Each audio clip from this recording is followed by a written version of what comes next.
Wir töten sie! Wir töten Wir töten sie! Wir töten sie! Wir töten sie! Schnell! Steig ein! Adieu, meine liebe Insel. Mein Gott, bitte vergiss die Menschen nicht.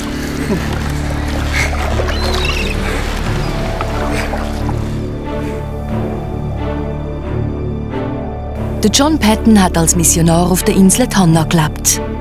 Er hat die Sprache der Leute gelernt und hat das Neue Testament übersetzt.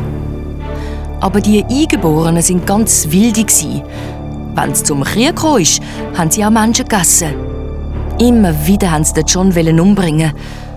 Jetzt ist es so gefährlich für John geworden, dass er flüchten musste. Es ist ihm nichts mehr anderes übrig geblieben. Aber er hat die Leute von Tanna nicht vergessen.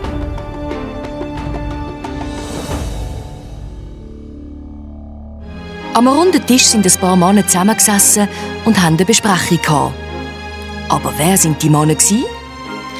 Es sind alles Missionare, die auf einer von diesen Inseln der neuen Hebriden gearbeitet haben. Sie wollten den Kannibalen dort helfen, aufhören zu kriegen und Menschen zu essen.